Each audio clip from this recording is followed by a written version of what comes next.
अस्सलाम वालेकुम अजीज तलबा। आज के वीडियो लेक्चर के अंदर हम सैटेलाइट्स और आर्टिफिशियल सैटेलाइट्स को डिस्कस करेंगे। अजीज तलबा, अब पहले हम जानते हैं कि सैटेलाइट्स होता क्या है।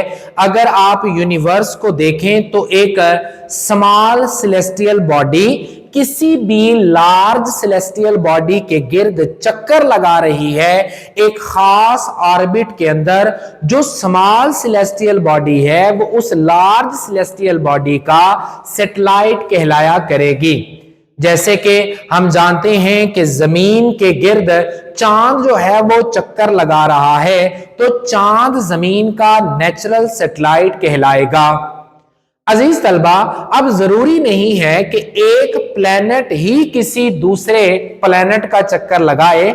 इवन दैट के बहुत सारे ऐसे एस्टेरॉइड्स हैं जो किसी प्लेनेट का चक्कर लगा रहे हैं। उन एस्टेरॉइड को भी आप क्या कहेंगे कि वो सैटेलाइट हैं।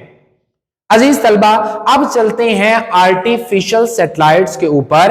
आर्टिफिशियल सैटेलाइट्स वो सैटेलाइट्स हैं जो इंसानों ने जमीन के ऊपर बनाए, फिर रॉकेट की मदद से उनको स्पेस के अंदर भेज दिया। अब वो या तो जमीन का चक्कर लगा रहे हैं या किसी और प्लेनेट के गिर्द चक्कर लगा रहे हैं। उनको हम आर्टिफिशियल सैटेलाइट्स कहा करते हैं। अजीज तलबा, आइए जरा डेफिनेशन को देखते हैं। A human built object orbiting the earth and other planet of solar system in an orbit by using the rocket is called artificial satellite. अजीज तलबा, नेचर के अंदर तो बहुत सारे नेचुरल सैटेलाइट्स मौजूद हैं, लेकिन हम इंसानों ने भी कम नहीं किया। आज तक हमने लगभग 15,000 आर्टिफिशियल सैटेलाइट्स को स्पेस के अंदर भेजा हुआ है। अजीज तलबा, अब इन सैटेलाइट्स का मकसद क्या है, क्यों ये सैटेलाइट्स जो है स्पेस में भेजे जाते हैं, उसकी बेस के ऊपर हम लोगों ने सैटेलाइट्स को 3 ब्रॉड कैटेगरी के अंदर डिवाइड किया। पहली जो कैटेगरी है उसको कहते हैं नेविगेशन।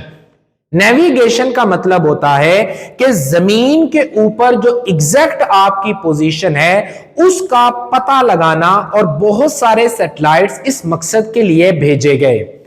लगभग अब 24 सैटेलाइट्स ऐसे हैं जो नेविगेशन के लिए इस्तेमाल होते हैं। उन 24 सैटेलाइट्स के ग्रुप को इस्तेमाल करने को आप कहते हैं जीपीएस, यानी कि ग्लोबल पोजीशनिंग सिस्टम। अजीज तलबा, अगर आप अपने घर के अंदर मौजूद हैं और आप अपनी लोकेशन को चेक करना चाहते हैं तो आप गूगल मैप निकालेंगे, अपनी लोकेशन को चेक कर रहे हैं। अब आपकी एग्जैक्ट लोकेशन को फाइंड करने के लिए कम से कम 4 सैटेलाइट्स जो हैं वो दरकार होंगे जो आपको एग्जैक्ट पोजीशन आपकी जमीन के ऊपर बताएंगे। अजीज तलबा, फिर जो दूसरी कैटेगरी है उसको कहते हैं कम्युनिकेशन। बहुत सारे ऐसे सैटेलाइट्स हैं जो जमीन के एक हिस्से को दूसरे हिस्से के साथ राबता रखने में मदद देते हैं। उन सैटेलाइट्स को हम कम्युनिकेशन सैटेलाइट्स कहते हैं। मिसाल के तौर पर एक सैटेलाइट्स ऑप्टस D1 है जो कि ऑस्ट्रेलिया से लेकर न्यूजीलैंड तक जो है कम्युनिकेशन का बाइस बना हुआ है। अजीज तलबा, यही सैटेलाइट्स हैं जिनकी मदद से हम मौसमों का पता लगाते हैं, आंधी तूफान या बारिशों का पता लगाते हैं, या जमीन के ऊपर कोई गैर मामूली चीज के टकरा जाने का पता लगाते हैं। उनको आप वेदरिंग सैटेलाइट्स कहा करते हैं। अजानेमन, अब देखें कि हमारी अगर अर्थ, ये जो ब्लैक मैंने सर्कल बनाया है कि ये हमारी अर्थ है। अब इस अर्थ से हम जमीन के गिर्द जो है वो अक्सर जो है वो सैटेलाइट्स को भेजा करते हैं। अब लेट्स से फॉर एग्जांपल ये हमारी जमीन है। अब इस जमीन से अगर आप किसी खास वेलोसिटी, खास स्पीड के साथ रॉकेट लॉन्च करेंगे तो वो जाकर जो पहला हमारा ऑर्बिट है जमीन के गिर्द बिल्कुल जो करीब 3 ऑर्बिट है, जिसको आप कहते हैं लोएस्ट अर्थ ऑर्बिट या लो अर्थ ऑर्बिट, जिसको मैंने कहा LEO, लो अर्थ ऑर्बिट, वहां पर जाकर सैटेलाइट को लॉन्च करेगा। वो आपका जो सैटेलाइट होगा वो एक इलिप्टिकल यानी कि बेजवी किस्म की मूवमेंट को शो करेगा, जैसे कि अंडा होता है उस शक्ल का वो चक्कर लगाया करेगा जमीन का। अजीज तलबा, अगर आप थोड़ी सी रफ्तार को और बढ़ा दें या वेलोसिटी थोड़ी सी और इंक्रीज कर दें तो फिर जो सैटेलाइट है वो जाकर इस ऑर्बिट से अगले ऑर्बिट के अंदर गिरेगा और उस ऑर्बिट को आप कहेंगे MEO।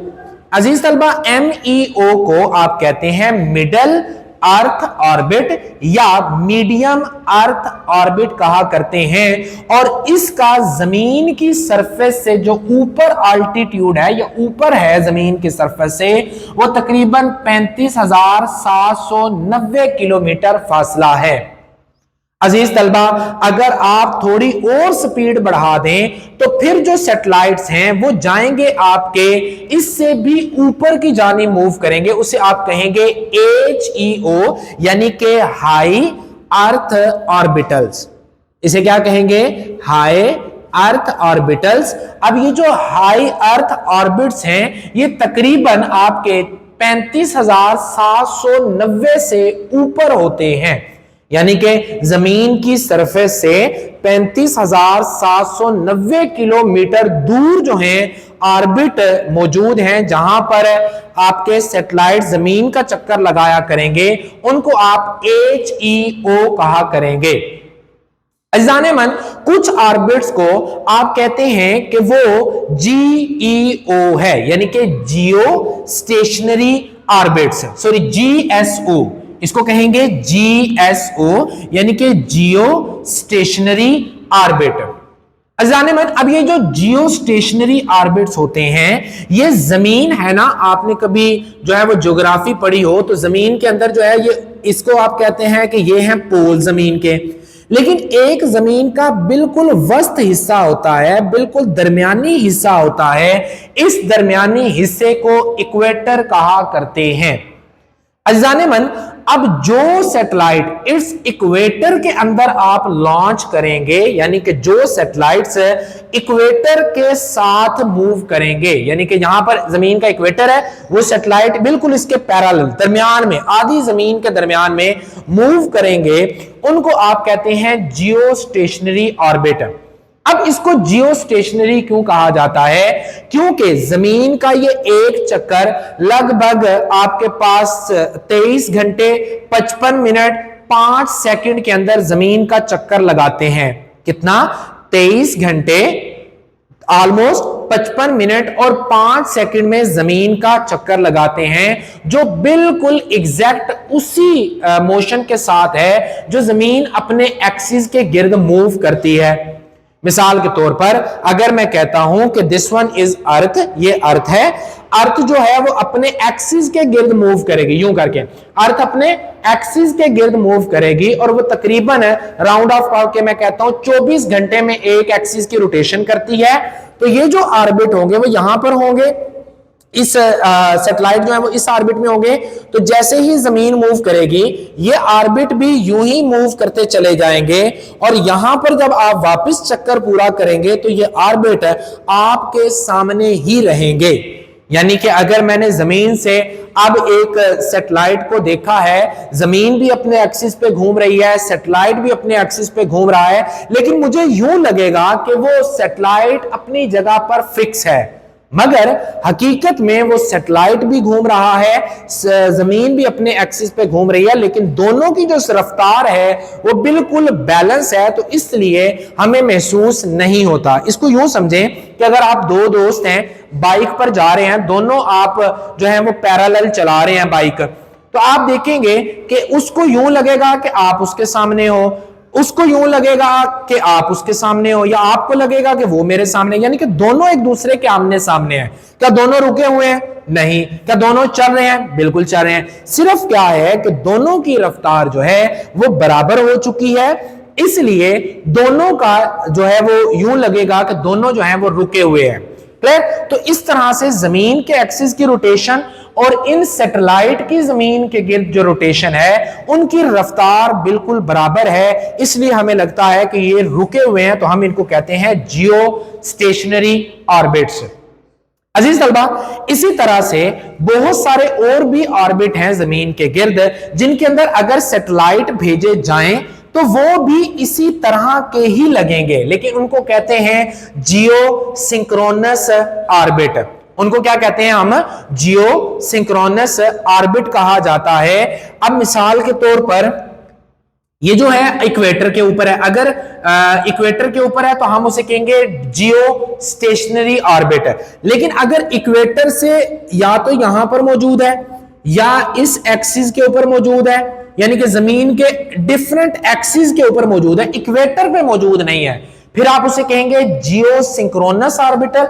लेकिन अगर वो इक्वेटर के ऊपर मौजूद है तो आप उसे कहेंगे जियो स्टेशनरी ऑर्बिट। और जियो स्टेशनरी ऑर्बिट की जो हाइट होती है वो 35,786 होती है। आपने इसको याद रखना है। अजीज तलबा, अब जो पहला ऑर्बिट है वो इलिप्टिकल है, दूसरा सर्कुलर ऑर्बिट होता है, तीसरा जो है वो फिर इलिप्टिकल ऑर्बिटल है। हमारे पास जो जियो स्टेशनरी ऑर्बिट्स होते हैं वो लगभग आपके पास ये जो MEO यानी कि मिडल अर्थ ऑर्बिट होता है वहां पर ही मूव किया करते हैं। अज़ीज़ाने मन, अब यहां पर काबिले गौर बात यह है कि दूसरे ऑर्बिट में मूव कर रहे हैं तो सैटेलाइट जमीन का सर्कुलर चक्कर लगाएंगे, सर्कल के अंदर चक्कर लगाएंगे। हमने पढ़ रखा है कि जब कोई ऑब्जेक्ट सर्कल के अंदर चक्कर लगाती है उसकी वेलोसिटी तब्दील होती है, उसके पास सेंट्रीपिटल फोर्स होती है, उसकी वजह से सेंट्रीपिटल एक्सेलरेशन होता है। मैंने आपको ये सारी चीजें पहले बता रखी हैं, तो अब मैं टू द पॉइंट बात पर आता हूं कि अगर ये अर्थ है, ये सैटेलाइट है, सैटेलाइट का भी मैस है, अर्थ का भी मैस है। अर्थ का बेशक मैस ज्यादा है, सैटेलाइट का कम है, लेकिन इन दोनों के अंदर ग्रेविटेशनल फोर्स ऑफ अट्रैक्शन है। जब सैटेलाइट इस अर्थ का चक्कर लगाएगा तो वो ग्रेविटेशनल फोर्स ऑफ अट्रैक्शन इसको सेंट्रीपिटल फोर्स देगी और फिर इसका सेंट्रीपिटल एक्सेलरेशन होगा, और सेंट्रीपिटल एक्सेलरेशन को हम लोग कहते थे AC which is equal to V का square divided by capital R। यहां पे जो कैपिटल R है वो हमारी अर्थ का रेडियस है और जिसकी वैल्यू हमारे पास होती है 6400 किलोमीटर, यानी कि 6400 किलोमीटर जो है हमारी अर्थ का रेडियस है, और V होती है ऑर्बिटल वेलोसिटी। अब ये है सर्कल के अंदर जो ऑब्जेक्ट मूव करती है उसका एक्सेलरेशन है AC। अब ये जो सर्कल के अंदर ऑब्जेक्ट मूव कर रहा है वो एक्चुअल में तो ग्रेविटेशनल फोर्स से कर रहा था, तो मैं इसको यूं लिख सकता हूं कि ये ग्रेविटेशनल यानी कि G इज इक्वल टू है V का square divided by capital R। अजीज तलबा, इसको मैं फर्दर जो है वो सॉल्व करूं तो मैं लिखूंगा R कैपिटल स्मॉल g, यहां पर डिवाइड है, इधर मल्टीप्लाई हो जाए तो ये बनेगा V का स्क्वायर। इस स्क्वायर को खत्म करने के लिए दोनों तरफ अगर मैं स्क्वायर रूट ले लूं तो मेरे पास बनेगा square root of GR which is equal to V। V is the orbital velocity. अज़ीज़ाने मन, अगर अब यहां पर मैं इन वैल्यूज को पुट कर दूं, यानी कि G जो ग्रेविटी की वैल्यू है उसको पुट कर दूं, इसी तरह से R यानी कि रेडियस ऑफ अर्थ की अगर मैं यहां पर वैल्यू पुट कर दूं तो हमारे पास बनता है, इसको मैं सॉल्व करता हूं, G इज 9.8 मीटर पर सेकेंड मल्टीप्लाई बाय R कितना है हमारा 6400 किलोमीटर। आपने इसकी वैल्यू लगानी है मीटर के अंदर। मीटर के अंदर अगर इसको कन्वर्ट करना है तो 1000 से मल्टीप्लाई कर दें तो ये बनेगा 6400 और मल्टीप्लाई बाय इसको 100,000 के साथ डिवाइड जो है मल्टीप्लाई कर दें, that will be equal to V। जब आप इसको सॉल्व करेंगे तो अजीज तलबा हमारे पास जो आंसर आएगा दैट विल बी 7.9 मीटर पर सेकेंड। ये इसका जो है वो हमारे पास आंसर आएगा। अब इस आंसर का ये मतलब है कि कम से कम अगर आप किसी ऑब्जेक्ट को जमीन से निकाल के किसी ऑर्बिट के अंदर भेजना चाहते हैं तो उसके लिए वेलोसिटी 7.9 होनी चाहिए। अगर जो है वेलोसिटी इससे कम होगी तो वो ऑब्जेक्ट जो है वो स्पेस के अंदर या ऑर्बिट के अंदर नहीं जा पाएगा। सो कम से कम इतनी जो है वो वेलोसिटी होनी चाहिए, तभी वो जाकर ऑर्बिट्स के अंदर मूव करेगा। और इस वेलोसिटी को हम क्रिटिकल वेलोसिटी ऑफ सैटेलाइट कहते हैं, यानी कि कम से कम वो वेलोसिटी जो किसी सैटेलाइट को ऑर्बिट के अंदर ले जाने के लिए जरूरी है। अजीज तलबा, अगर आप इसका जो टाइम होता है, टाइम पीरियड, अगर आप उसको निकालना चाहें तो वो भी निकाल सकते हैं। उसका फार्मूला होता है S is equal to V cross T। ऐसे ही है, S जो होता है वो सरकमफेरेंस ऑफ सर्कल है, जो आपका इक्वल होता है 2 पाई R। ऐसे ही है, V यहां पर क्या हो रहा है, मल्टीप्लाई, इस साइड पर क्या हो जाएगा, आकर डिवाइड हो जाएगा, इज इक्वल टू टी जो है वो यहां पर टाइम है, तो मैं इसको कैपिटल टी से रिप्रेजेंट करता हूं ताकि टाइम पीरियड मेरे पास कैलकुलेट हो जाए।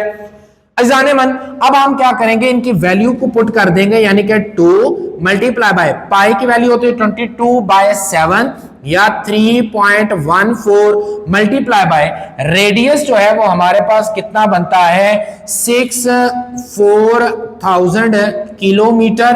क्लियर, डिवाइडेड बाय v कितना है हमारे पास, दैट इज अ वेलोसिटी 7.9। जब हम इसको जो है वो सॉल्व करेंगे तो हमारे पास आंसर बनता है 5087.58 5087.58 के लगभग जो है वो हमारे पास इसका आंसर बनता है। अजीज तलबा, अगर मैं इसको मिनट के अंदर तब्दील करूं, this one is in second, अगर मैं मिनट के अंदर तब्दील करूं तो इसका टाइम पीरियड बनता है 85 मिनट। कितना बनेगा, टाइम पीरियड कितना बनेगा हमारे पास, 85 मिनट बना करेगा।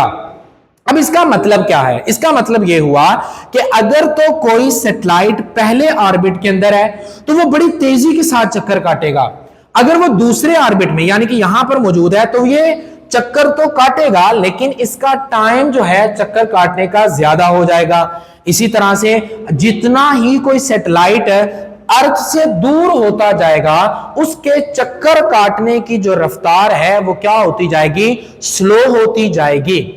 यहां तक बातें क्लियर। चलिए मैं जरा साइड पर हूं, आप इसका स्क्रीनशॉट ले लें, फिर आगे फर्दर पढ़ते हैं। अजीज तलबा, अब हम देखते हैं कि ऑर्बिटल वेलोसिटी को जो है वो किस तरह से आप कैलकुलेट करेंगे। लेट्स से फॉर एग्जांपल ये जमीन है, this one is your earth, ये आपकी जमीन है। अर्थ का ये सेंटर से लेकर किसी भी सैटेलाइट का ये वाला फासला जो है, this distance is known as R. अब यहां पर जो है आपके पास कोई सैटेलाइट जो है वो मूव कर रहा है, जमीन के गिर्द जो है वो चक्कर लगा रहा है। अब वो चूंकि सर्कुलर मोशन में चक्कर लगा रहा है तो उसकी कोई ना कोई जो है वो सेंट्रीपिटल फोर्स होगी। तो इसको जो सेंट्रीपिटल फोर्स मिलेगी उसका फार्मूला है Fc इज इक्वल टू है mv square divided by r। वही है जो हमने पहले कैलकुलेट किया है, फाइंड किया, वही फार्मूला है। यहाँ पे सिर्फ m के साथ जो है वो सैटेलाइट लगाना है कि मैस ऑफ सैटेलाइट जो है वो m है। अब आप पढ़ चुके हैं कि जो लॉ ऑफ ग्रेविटेशन के मुताबिक दो ऑब्जेक्ट जो मास रखती हैं उनके दरमियान जो फोर्स ऑफ अट्रैक्शन होती है उसको कैलकुलेट करने का फार्मूला क्या है, Gm/r स्क्वायर। अब इसमें जो आपके पास m है, ये capital M, this is a mass of earth, और जो स्मॉल m है that is a mass of satellites. अजीज तलबा, अब देखें जब ऑब्जेक्ट सर्कुलर मोशन के अंदर मूव कर रहा होगा तो उस वक्त जो सेंट्रीपिटल फोर्स होगी और जो ग्रेविटेशनल फोर्स होगी वो दोनों इक्वल होंगी, तभी वो लगातार इसके चक्कर लगाएगा। तो मैं कहूंगा Fc is equal to Fg। अब Fc की वैल्यू क्या है, msv square divided by r which is equal to Fg कितना है, G कैपिटल MEMS स्मॉल जो m है वो किसका मैस है, मैस ऑफ सैटेलाइट का, divided by r square. Clear. अब अजीज तलबा यहां पर आप देखें कि r जो होगा वो एक r के साथ कैंसिल हो जाएगा, ms यहां पर मल्टीप्लाई इधर आके डिवाइड होगा तो इसके साथ कैंसिल हो जाएगा, तो हमारे पास बचेगा v square is equal to g m, और m है मैस ऑफ अर्थ। अजीजाने मन, यहां पर आप देखें कि एक आर आपके पास बचा है, that one is your R. अब अगर मैं इसका स्क्वायर खत्म करना चाहूं तो दोनों तरफ मैं क्या कर लूं, स्क्वायर रूट, तो आपके पास फाइनल एक्सप्रेशन बचेगा G M A divided by R का क्या आ जाएगा, स्क्वायर रूट। अजीज तलबा अब इसका मतलब क्या है, इसका मतलब ये हुआ कि अगर सैटेलाइट यहां पर मूव कर रहा है तो उसकी ऑर्बिटल वेलोसिटी इतनी होनी चाहिए। अब इसकी वैल्यूज आप जब पुट करेंगे तो कुछ ना कुछ आंसर निकलेगा, उस आंसर के बराबर इस सैटेलाइट की जो स्पीड होगी वो होनी चाहिए। अगर उससे कम होगी स्पीड तो इसका मतलब है कि ये सैटेलाइट वापस जमीन के ऊपर आकर गिर जाएगा, ऊपर जो है वो मूव नहीं करेगा। यहां तक बातें क्लियर। दोबारा बता रहा हूं कि आपने फॉर एग्जांपल यहां पर इतनी हाइट पर इतने रेडियस के ऊपर जो आपने कोई सैटेलाइट भेजा, उसकी वैल्यू आप यहां पर पुट करेंगे। पुट करने के बाद जो वेलोसिटी निकलेगी, अगर तो इस सैटेलाइट की वेलोसिटी उतनी है तो फिर तो वह सैटेलाइट वहां पर चक्कर लगाएगा। अगर वहां पर उसकी इतनी वेलोसिटी नहीं है तो वो वापस जमीन के ऊपर आकर गिर जाएगा। यहां पर एक काबिल गौर बात यह है कि जो फाइनल एक्सप्रेशन है इसमें जो है वो एम एस यानी कि मैस ऑफ सैटेलाइट नहीं है। इसका मतलब है कि इसके मूव करने की जो रफ्तार है वो इफेक्ट नहीं होती कि जो सैटेलाइट है उसका मैस कितना है। क्लियर होगी यहां तक बातें। अज़ीज़ान मन, आज का जो हमारा लेक्चर है वो अपने इख्तिताम को पहुंचता है। उम्मीद करूंगा कि आपको टॉपिक की समझ आई होगी। इंशाल्लाह नेक्स्ट वीडियो में नेक्स्ट लेक्चर के साथ आपसे मुलाकात करेंगे। अपना ख्याल रखें। अल्लाह हाफिज।